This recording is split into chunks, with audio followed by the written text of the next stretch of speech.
Yes, now, ladies and gentlemen, welcome back to the Thomas Vance YouTube channel. Now, you will remember 2 days ago, was it 2 days? It was 2 days ago. I made a predictions video for Misfits X Series 19, the Qatar card, the Super card, and I said I would make a reaction video to it because I always do predictions and forget the reaction videos. So it's about damn time I do a reaction video. So, kicking off the card, right? Bear in mind, I predicted each and every single one of these fights. I predicted the winner and I predicted the outcome. First fight, Amir Kashman Anderson versus Niraj. Now, if you don't believe me with my predictions, go back and watch the predictions video. I swear to God, it's the video before this on the channel. Go back and watch it. I swear to God, these were my predictions. I predicted Amir Kashman Anderson by knockout. Who won? Amir Kashman Anderson. How did he win? By knockout. I mean, this one was an easy one to predict because you've got a 1-0 prospect who they're trying to build up, and you've got a 6-6 semi-experienced fighter, but he has 6 knockouts, so he was pretty decent. Decent opponent for a second fight. 6 rounds though. You're not taking a journeyman all the way to the 6th round. You're stopping him, and he stopped him in the second round. Pretty decent performance. I mean, coming out in the first round, I would have said Niraj was better than I thought he was going to be. For a second pro fight, your second journeyman, he was pretty decent. I mean, as soon as he got hit, he didn't last, but the hands he had were pretty decent. So I was already impressed because that is a fight I would expect him taking maybe his 6th fight, his 5th or 6th fight, not any second. So pretty decent. But Amir Kashman Anderson with the win. Usually I'd say where they'd go from here, but obviously he's a prospect, he's a pro. There's not many people in the Misfits scene that would go for him, and in terms of the pro scene, especially when he's only 2-0, you can't really name anyone. So I'm guessing a few more journeymen, but slowly up in the levels. Just keep him active as a prospect, keep his name out there, put him on as many cards as possible, and Amir Kashman Anderson will go far. Second fight out was Swarms versus Pineda. The big story, both men fought KSI on X Series 1. Both men got obliterated, embarrassed, but it was short notice. Both men built themselves up, improved, built a career. Pineda undefeated since KSI. The closest he came to a defeat was a draw in a tag team match. He came in as an mystery opponent twice, destroyed B-Dave, knocked out Ed Matthews. He's done bits. Whereas Swarms, he had the one punch knockout against Ryan Taylor, but it wasn't really a knockout. Then he he had a loss to Deji, which is not embarrassing, and he did go all the rounds with Deji, which is more embarrassing for Deji. Then he lost the Survivor tag, but it was close. And then he got knocked out in 10 seconds by Ed Matthews. So I'm thinking this fight, I was expecting some improvement from Swarms. I wanted to see Swarms on the front foot. I wanted to see what Swarms could do, because Pineda's not someone that would get Swarms out of there quickly like Ed Matthews did, or wouldn't end quickly like Ryan Taylor did. And it's not someone like Deji or KSI where he has no chance to show anything. It's quite an equal, fair matchup. Now, in my predictions, I did say I think Pineda would win this, and I think he'd win it convincingly and be dominant because of Pineda's reach. I thought Swarms is a very back foot fighter, and Pineda's a very come forward fighter. I know Swarms had said he'd been working on the hands coming forward, but looking at how Swarms moves and how short his punches are because of how defensive he is, obviously scarred from that first fight, I just thought Pineda's reach would just play massive problems for Swarms, and it did. And to be honest, disappointed in Swarms' performance. He didn't look like he could throw a punch, and for being in boxing nearly 2 years now, actually over 2 years now, not being like, I mean, at the same time, right, his punches, like, he was only going for overhands, and they were kind of swatting. And I think the explanation for that was because of the reach of Pineda. I think Swarms had to get some reach behind his shots in order to reach Pineda, so I think that's probably why. If he had an opponent with shorter reach, I think the shots would be a lot cleaner. The technique on them would be a lot better, and he'd actually land them. So this fight, I mean, no one got dropped. Swarms did slip, and it looked like he got dropped originally, but he didn't. He slipped and fell backwards. And then there was one point in the fight, Pineda hit Swarms with a good shot, and Swarms then all wobbly, but he stayed good. But yeah, this fight was exactly as I thought it would be. Pineda had too long a reach and was landing the shots. Swarms couldn't respond because he couldn't reach him, essentially. So Pineda won by unanimous decision. Fair play. Pineda, after the fight, called out Deji. While I'm not mad at that, because I think after Deji's performance, a Pineda fight would be a decent, like, build-up fight for Deji again. I just think there's no point throwing Pineda in that fight when we know Pineda's not going to win. Like, Pineda's good and he would put up a semi-decent fight against Deji. I just think there's no point when we know you aren't going to win the fight. For Pineda, I would say... Who's he? Like, in the tag team match with Nick Lamau and Alex Wasabi, he was sort of drawing a bit. So I would say throw Pineda in there. Someone like Nick Lamau or Alex Wasabi. Just build him up a bit, you know? Because those are... I would say Nick Lamau and Pineda's a 50-50 fight. Make that fight happen. But Deji, decent opponent. Fair. If he takes that fight, respect. And Pineda probably will because he wants the money. And that's not to say he's a money-grabbing fighter. Pineda will take any fight because he's professional. First fight out on the main card, Chase Demore versus Kells. Now, in my prediction, I picked Chase Demore by decision. My reasoning was he's more experienced than Kells. And he'd just be able to get in there, get out. You know, he'd be able to land the shots and move out. I thought Kells might have a shot at knocking out Chase Demore because we've seen the power he has. And he's completely outsized Chase Demore, and Chase Demore normally outsizes his opponents. He's been outsized by Kells. I thought Kells could have the chance to land that lucky shot. Although my prediction was right, Chase won by decision. It wasn't the best of fights. I mean, in the first round, Chase landed some decent shots where I thought he could stop Kells, and that would have surprised me. But then the rest of the fight, the final 4 rounds after that, was just, you know, Kells trying to go after Chase and Chase taking a back step because he didn't want to engage with a man like Kells with all that power. So Chase was just kind of backing off, just trying to count his shots. And Kells was on the front foot, and then it ended up in a clinch, and it was the dirtiest fight you've ever seen. Honestly, after the first round with all the clean shots, I would say Chase Demore was winning. But like with all the 4 rounds of clinching, with Kells being on the front foot and arguably winning in the clinches, I would have said by the end of that fight, maybe give it to Kells. I can see why they give it to Chase Demore because he was the cleaner boxer. It was just a messy fight, and I think, although it should be run back because it was that close, I just think that was a clash of styles. I think that's why the clinching was happening, because of the size of Kells and what Kells proposed in sort of his style. That was all Chase Demore could have done without... Obviously, if he fought any other way, he'd be risking. He'd be at a high risk. So, again, while the commentators and everyone's mad at the fight, it's boxing, that's the sport, that's how it works. Everyone wants entertainment all the time, but at the same time, they're trying to protect themselves and they don't want to lose. You want someone to go in there and try and win. If that means their tactics are a bit, then fair enough. But I still think Chase Demore, with all this improvement that he's done, he's barely improved. I mean, he still comes out with his chin up here, like, scared to get punched. And he's very dirty, like, he'll just clinch people and, like, try to scrape decisions. It's the reason Alan Belcher couldn't stop him, because Chase Demore was just all over, like, hugging him. It's quite embarrassing, to be honest. They call him the heavyweight champion. It's embarrassing. Kells is someone we should be calling heavyweight champion. And the reason he didn't win this fight was based off experience. Give Kells another couple months, he stops Chase Demore easy. So I want that rematch, but I don't want it straight away. I want Kells to get some more fights and then beat Chase Demore for the belt.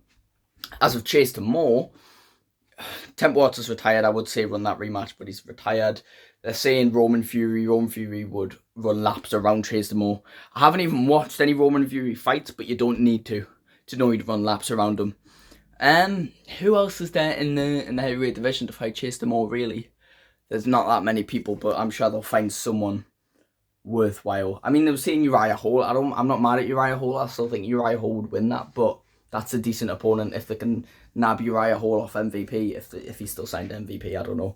But anyway, that's too much talking just for the first fight. Second fight, we had the lightweight tournament finals. Yuri Gang TV versus Lil Cray Cray. Now, I've already had my thoughts on this fight. First fight ended after 2 rounds. No contest. Regardless, you think Lil Cray Cray was winning the fight, Yuri Gang could have come back in the 3rd and 4th and won those rounds or knocked him out. Bomb threat. Had to call it off. No contest, right? So they run it back. Still first round fight. They run it back. Yuri Gang wins. Yuri Gang advances to the semi-finals. Lil Cray Cray is out in the first round, right? First round fight. Ace Musa needs to fight Walid Sharks. Walid Sharks gets injured. Who they put in there? They put Lil Cray Cray. And I had a problem with this fight because I'm like, it's short notice. Yes, Lil Cray Cray is taking a fight on short notice, but Lil Cray Cray is arguably more skilled than Walid Sharks. And he's already been a part of the tournament. So not only are you giving Ace Musa a tough challenge on short notice, an arguably tougher challenge on short notice, you're giving Lil Cray Cray a second chance. So it's sort of just unfair on everyone else automatically. They couldn't, instead, I know they're probably thinking, oh, well, he needs an opponent. Couldn't find anyone. Postpone the fight. Tell Ace Musa you don't need to fight. Either Waleed Shocks can recover from injury, or you can find another opponent and reschedule it for a different date. You can't re-enter someone, because if that was the case, why didn't Baby Hulk get re-entered? He lost to Joey Knight. Why didn't Puliarov get re-entered? He lost to Argentinian King, and he took that fight on short notice. So why don't you re-enter him? No. Lil Cray Cray had a full camp for Yuri Gang, had 2 rounds experience with him, got to know him, got the second fight, and then still lost. And then you put him in there and gave him another chance. And then he won, went to semi-finals, took out everyone's favourite, Joey Knight, my personal favourite, took him out, and then went in the finals against Yuri Gang, and then wins the tournament. It's like, although he's got the skills to prove it, and he earns the wins, I just think it's unfair on everyone else. Baby Hulk got knocked out, he didn't get a second chance. Joey Knight, Argentinian King, Puliarov, they all didn't get a second chance. Do you know what I mean? If that's the case, run the finals back and give Yuri Gang a second chance. It's not really fair, but it is what it is, you know, boxing is boxing. That's technically their trilogy, but they're 1-1 with a no contest, so I'd say run it back, give them a 4th fight, 3rd official one with an actual decision. But, I mean, Yuri Gang won the first 2 rounds. No, sorry, Lil Cray Cray won the first 2 rounds. We were waiting on Yuri Gang to turn up, and then the 3rd round he comes out of nowhere, styling on him like Mayweather style, just taunting, landing, hitting good shots, and it's like, how are you like getting? First of all, Lil Cray Cray was faster, he was out punching Yuri Gang, he was countering him, catching him, everything, and then in the 3rd round, Yuri Gang just styles on him like it's nothing, and it's like, how have you just switched your ability? And then in round 4, Lil Cray Cray just tends to shut it down, and Yuri Gang just is straight back to being nothing. So 4 rounds to 1, Lil Cray Cray wins the tournament, and obviously it's compulsory. The winner of the tournament has to fight Dana Great. Dana Great's trying to no-sell it, but they're going to fight Dana Great, and I can see why Dana Great's going to no-sell it, because they're not a big name, and they're not knockout fighters. So for Lil Cray Cray to win this tournament, and if he beats Dana Great's lost to someone who's not that big a name, and it's not even going to knock him out, he's just going to beat him on decision. It's not going to be a big moment, it's not going to be a big fight, and Dana Great's not going to find it worth it. Whereas if someone like Joey Knight won the tournament, that would be slightly more worth it for Dana Great. But it is what it is. Dana Great could still knock out Lil Cray Cray, I think. And that's the next fight to go. And that's a very 50-50 fight. So, regardless, I mean, Lil Cray Cray versus Dana Great is probably a better fight than Dana Great Yuri Gang, because, I mean, Cray Cray is a very front foot fighter. And he's more likely to walk onto a shot than Yuri Gang. Yuri Gang's very good defensively. So, I like that fight regardless. But I still think unfair on everyone else. Just unfair on everyone else. You know, the only person that arguably couldn't have got re-entered was Baby Hulk, so he got sparked out. But it is what it is. It is what it is. Joey Knight could have been fighting Waleed Sharks or Ace Musa that night. And Yuri Gang could have been fighting Joey Knight, Ace Musa or Waleed Sharks that night. But wasn't meant to be. Whatever. It is what it is. I'm not mad. Now, Nick Lamau was meant to fight Jay Swingler. Jay Swingler had a brain injury. Couldn't fight, which is so sad, because Jay Swingler would have been my favourite fighter on the card. He's one of my favourite YouTubers. One of my favourite people on the planet. And when he pulled out, I was so sad. I was so sad. Because I wanted him to get that win over Nick Lamau. I wanted him to prove why he's actually good and prove that he got the win. Instead, he got put in there with Warren Spencer. Now, this, even though it was a replacement opponent, and he did lose to Ben Williams, that was an early stoppage. And if I was a referee, I would have never stopped it there. I don't think anyone would have. And he's not someone to be taken lightly. You know, he's still a very skilled fighter, you know. And I saw the dangers for Nick Lamau in this fight, and I thought Warren Spencer's not going to be like Jay Swingler. Like, Jay Swingler's still going to beat Nick Lamau, but he's not going to be so aggressive that Nick Lamau can just counter him. Like, Warren Spencer's coming in, especially coming in on short notice, is going to be very careful. He's going to stay behind a jab. And I said in this fight, for the last fight, I thought Yuri Gang was going to win. I actually thought Lil Cray Cray was going to win, but I was rooting for Yuri Gang, but regardless. In this fight, Warren Spencer and Nick Lamau, I said, although it's a short notice opponent, I'm going to edge it to Warren Spencer winning on decision. It's exactly what happened. Little did I know this fight was going to be a barn burner, right? They're talking about fighter of the night, fighter of the night. I get Gibb was fighter of the night, but one of these men should have been fighter of the night. If not, give it fight of the night, because my God.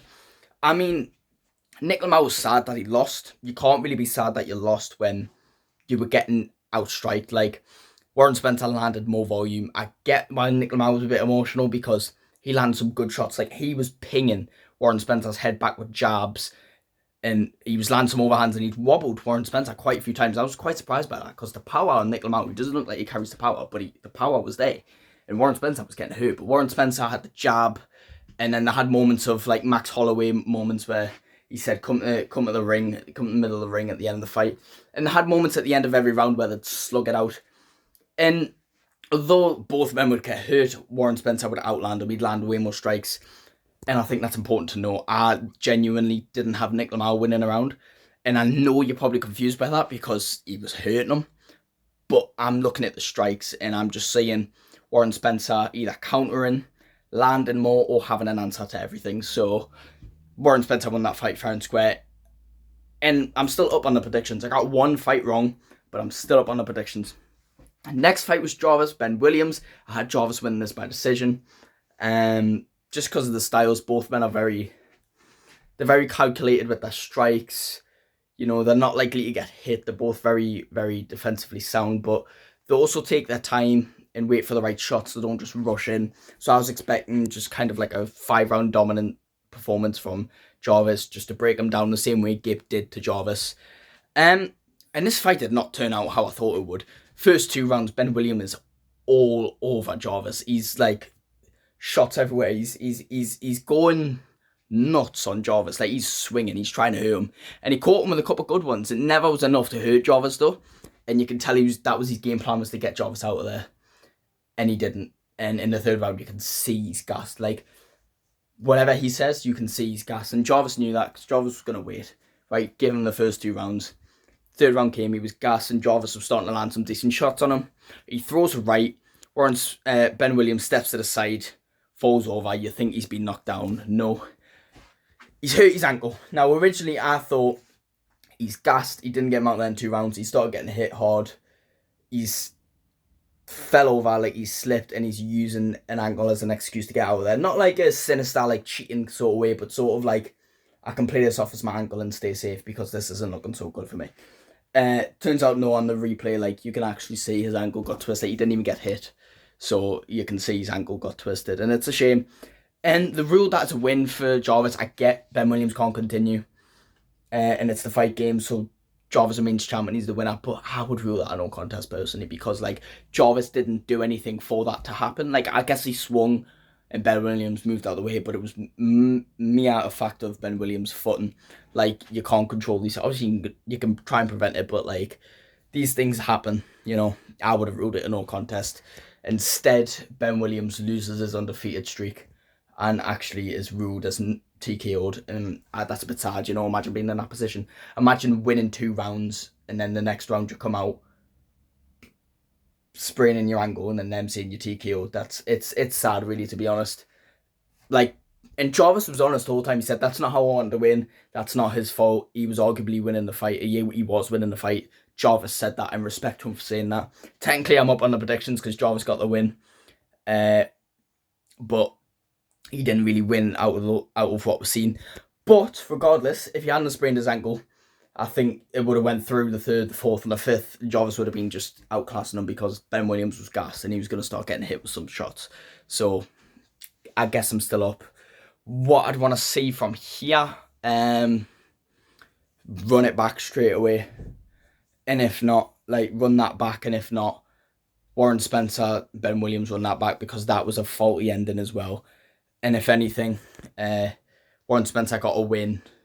He deserves that fight with Ben Williams. Nick Lamau, Warren Spencer needs to be run back. Nick Lamau needs to run it back with Jay Swingler. And Warren Spencer said, if you put him and Jay Swingler in the ring, 10 times out of 10, Warren Spencer's winning. I do not think that. I said in the predictions, I thought it would probably be 6-4 to Jay. Regardless, I think Warren Spencer's a fight that can happen down the line. And if not, you know, Ben and Jarvis run it back. Warren and Nick run it back. The winners of those 2 fight each other. The same as Gib, Slim, and Kenny Pappy. Anyways, next fight out was Deji Dawood Savage. Dawood Savage meant to be an easy opponent. 0-5, lost to Ben Williams, lost to Warren Spencer, lost to Saul Pappy. Got knocked out by all of them.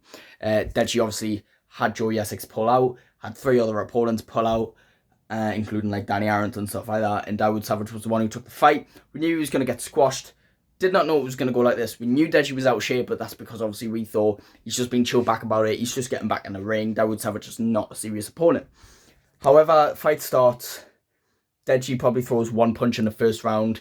Dawood does some funny things of just coming into guard, touching him, running back out. And that's fine. I thought, you know what, it's first round. Deji's finding his rhythm. He's just going to let him wear himself out and he's going to catch him with a good one. Until it gets into the second round.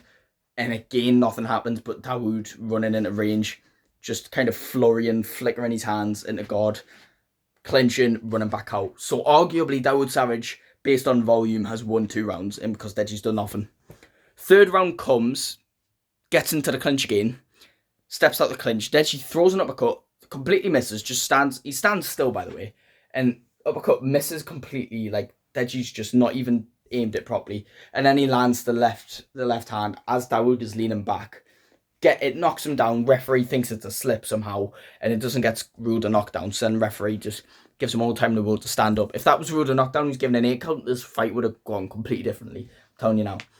But then he runs in. Deji sort of catches him with the right hand. They fall into a clinch. And then what looks like at the time that Deji pushes Dawood Savage off. Dawood Savage falls on the floor and actually doesn't get up. And the referee's counting 10 and he stays on the floor. And everyone's like, what the fuck just happened? He just got pushed over or he took a dive. I'm thinking he's took a dive. And I'm not thinking Deji's paid him or it's rigged or anyone's. I'm thinking Dawood Savage just took a dive. Either to be funny, to be entertaining, to, I don't know, make a viral moment or just to get out the fight, you know, because he's not serious about the fight. But on the replay, I mean, they're trying to play it off as Deji hit him with the right hand as he was coming into the clinch. Then he fell out the clinch because he was knocked out. But if you look, like, he was still on his feet after the shot. And it was way too delayed a reaction for the shot to have been the reason that fell down. It was really fucking weird. I feel bad for Deji that that's the way it ended. But then at the same time, Deji said, not proud of my performance. I just didn't do anything for 2 rounds. And I agree. Like, instead of, like, everyone knew what was going to happen. So, like, I get they were trying to have a bit of fun with it. But, like, at the same time, Deji took that away. Like, Deji shouldn't have done that. Deji should have just blitzed them. We should have seen a cold knockout by Deji and we didn't. Instead, that wasn't even a fucking fight. Like, what the fuck was that? It was embarrassing, to be honest. Now after that, you kind of just chuck Deji in there with Alex Wasabi. Now Deji actually probably needs someone like Danny Aaron, someone like Pineda, like a slightly easier opponent so he can fucking prove himself again, because that's shit, man. Like, should never end like that. Now, HS Tiki Toki was lined up to have a fight. I said, I don't know if this has happened, but if it is, HS Tiki Toki wins by knockout because the guy doesn't know what he's doing, never had a boxing match, and Misfits want to build him up to be the best, and they're not going to give him a hard fight. Well, HS Tiki Toki didn't end up fighting. Apparently, the other guy pulled out, which was weird because the other guy showed up at all the events. HS Tiki Toki didn't. And then KSI was supposed to announce a fight of his own until he starts going on a rant about Gabe coming after Misfits, Dan DDM going after Lunchley and saying everyone comes after me, but you know, you come after my companies, you come after me. And it's a good WWE promo. I'll give it to KSI. Like, he's been very cringe the last few months, and it's hard as a KSI fan because I want to stick up for him so bad. And it's not that I think he's wrong in these situations. I just think he's not helping himself. He's not making it easy for us to back him. And I'm never going to see him as a bad person unless he does something legitimately wrong. All he's done so far is argue with some people, which has always been what KSI does. Just he's normally been on the face side of the argument. These times he's the heel. So I don't care. The WWE promo was cool. Like, he was being all WWE-ish, and he says, it's time to do what's best for business. Mams, you're not going to like this. I'm like, oh shit, what's happening? He brings back Wade Plem, the Wade concept, banned from Misfits, has the biggest feud with KSI and Mams Taylor. And Wade's coming down. I'm thinking, he's going to bring him back onto the broadcast team, whatever. No, Wade comes in the ring and says, no, I want to fight. And we're thinking, okay, so Wade's now going to fight on Misfits. They're going to announce a fight. KSI goes, fight the future of Misfits, HS. And HS Tiki Toki comes in the ring, and I'm like, what the fuck? And I'm thinking, hang on, HS's opponent pulled out. Does this mean Wade's going to fight HS right now? No. They've got a fight lined up. Don't know when it's for. I'm guessing Tommy Fury, Darren Till on the card, if not the card after that. But, I mean, for Wade Plem to take his first fight against HS Tiki Toki, who's the future of Misfits, and then Misfits to give HS Tiki Toki an opponent like Wade Plem. Not that he's experienced in boxing, but he's a very smart brain. This man knows boxing, and he will train his arse off for that fight. So I think Wade Plem's going to win that fight, to be honest with you. But that was surprising. I was expecting, like, I don't know why I thought KSI was going to announce KSI Jake Paul. I don't know why I was that stupid to ever believe that, but it is what it is. That was cool regardless. I think Doha, Qatar, was the wrong crowd for this because no one gave a shit. No one really knew what was going on. The arena wasn't even sold out, which was quite sad. But there's still this. Do you know what it is? That half sold out Qatar arena could make more noise than a full sold out arena anywhere else. Like the noise they were making was pretty decent. But yeah, I think they were the wrong crowd for this segment, but I liked it. I don't care. The WWE promos from everyone was great. Seeing HS slap Wade Plem, seeing Wade Plem get slapped was weird. Anyway, cool main event comes out. King Kenny versus Soul Papi. In my predictions, I said this fight is so 50-50, and normally I'd pick Kenny to win because I don't particularly like Soul Papi, but I don't particularly like King Kenny either. But I said, look, the best outcome for this fight would be Soul Papi to get a knockout win because King Kenny, and I swear down on my life I said this in the predictions, go watch it. King Kenny, literally, like, he's had wins, he's had losses. He can afford another loss. Soul Papi's had 2 losses and it ruined his momentum. King Kenny never had the momentum that Soul Papi had. And we've seen Soul Papi win twice since then, but he won on a terrible stoppage over a guy who just gassed himself out. And then he beat Dawood Savage, who was nobody. He needs to beat a credible opponent in the fashion he used to do it. And this was his most credible opponent ever, Boss Slim and Anthony Taylor, but he lost to them. So to win against, this was his most credible win, and he got the knockout in the 3rd round. And it was so out, like, it was out of nowhere. It was in the middle of a clinch. Kenny goes down, gets up by the count of 10, and referee's asking him to walk. And then he walks and referee waves it off, and everyone's like, why have you waved it off? But in all fairness, Kenny took a while to walk. He said walk, took him a second, then he walked. And it was one of those knockouts where he tried standing up and he couldn't. So what a fucking knockout. That was straight Josh Brooknan type knockout. That was fantastic. That's what Soul Papi needed. Puts him straight back on the map. Sorry for Kenny, but that's the way to do it, you know. You have the worst thing that could have happened there was that went all the rounds and we had a close decision. That's not for Misfits. Soul Papi getting the knockout was for Misfits. What happens next? Well, they said the winners of Soul Papi Kenny would fight the winners of Gib Slim. But I don't see Soul Papi versus Gib. I don't think that's a good fight for either of them because I don't want to see Gib win. I mean, I don't want to see Gib lose, especially after having the longest rivalry with Slim, finally getting the win. After everything he's been through and he's finally got a win. I don't want to see that happen. But then again, I don't want Gib to rip Soul Papi's momentum away from him again by losing. So I think Soul Papi Gib is the worst fight to make. I think put Gib in there against Kenny because I think we're more guaranteed a Gib win. And if not, it's not a bad... Like, there's not too much danger in that for Gib or Kenny. Like, neither of them are going to get knocked out. And at the end of the day, it is that Kingpin Finals tournament. That fight doesn't need to happen, though, because Kenny lost bad and Gib won big. I just think Gib doesn't need to be involved in that. He's too good for them 3. I think make Gib a better opponent. Maybe KSI after his next fight. Depends how it goes. But, again, after that should just be to end this little rivalry and make up the friendship KSI-Gib. That's why that should happen. I think instead, Soul Papi should get a rematch with Anthony Taylor or Slim. I'd say Slim first. And then Soul Papi can knock out Slim in a rematch. Maybe we go to a trilogy. But he needs to get these wins back. If not get them back, just keep the momentum going. But I think since Slim lost on a decision and Soul Papi won by KO, give us the Slim Soul Papi rematch. I think that's how that should work, to be honest. Because Soul Papi and Gib's not a good matchup. They both need the momentum. Neither of them can afford to lose. And a draw just doesn't make sense. So, yeah.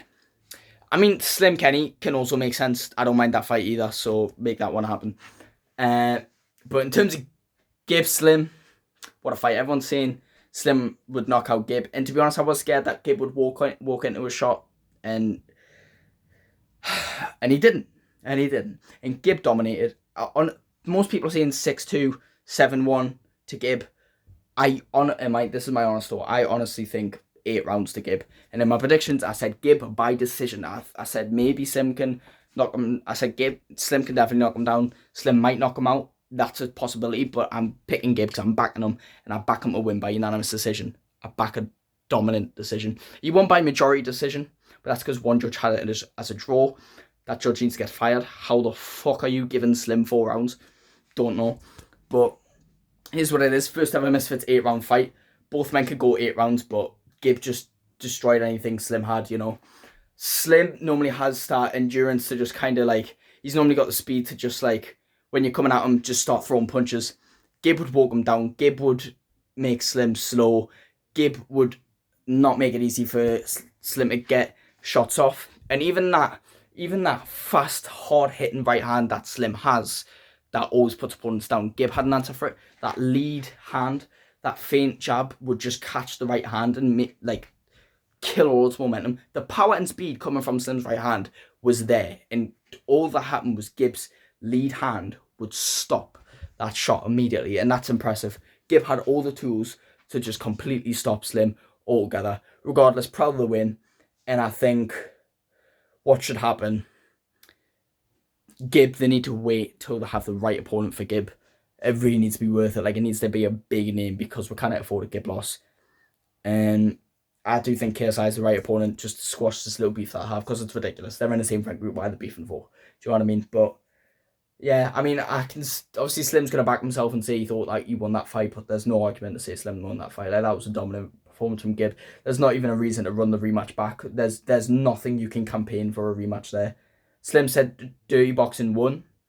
I wouldn't say dirty boxing. They got into a clinch a lot. That's boxing, right? You're gonna hit each other when you're in a clinch. That's boxing. And Slim, yes, he had all this bruising on the back of his head, but he had the bruising all around his head. That's because Gib is just headhunting. Well, not headhunting, but he's going for the kill. He's hitting Slim as much as he can, especially when Slim is the taller, rangier fighter. Gib's quite a bit smaller than Slim, and he's got the shorter range, so he's got to get into range and throw shots like overhands in order to hit Slim, sorry. So this meant sometimes if Gib had to run into range and throw an overhand and reach very far, and Slim tried to move, this would hit Slim on the back of the head if he moved in a certain way. It's just how boxing works. It's not Gib being dirty. It's because Gib's a smaller guy and he needs shots to get into range, and sometimes that means hitting the back of the head. You know, it's never okay to hit the back of the head purposely. It happens accidentally. You can't help it. It's when it happens repeatedly that it's like, well, that's not an accident anymore. But in terms of styles, that's how this happened. But he wasn't just bruised on the back of the head. He's bruised all around. Gib was dominating that fight. And to be honest, like, there was a point where Slim hit the canvas. Say it wasn't a knockdown, it was a push. God damn, I thought it was a knockdown at first. Oh, shh. No one can knock down Slim. It's really crazy. But I think Slim's a smart fighter in the way that when he gets hurt and he gets someone hits him with a shot that would knock him down, he sort of moves in a way where it looks like he's getting pushed, or it was like a clash of heads. But the clash of heads did happen. That did actually happen. But Slim's a very smart fighter, and that when he gets hit with a good shot, he knows how to disguise it. So very good. But Gib just had way too many clean shots, way too many clean lever shots, way too many clean overhands right to the face. The one where he ducked Slim's shot and hit him with an overhand right on the nose. To say battle of the noses, Gib got him right on the nose. My God. What a fucking fight, though. I mean, the only time Slim was good was when he was backed up against the ropes and Slim would hit that uppercut, right hook in the clinch. Apart from that, Gib domination. But yeah, that's my reaction to the card. Thank you all so much for listening to my rant. If you even made this far, because I guarantee you didn't. Thank you all so much for watching. Please like and subscribe, and I will see you in the next one. Goodbye.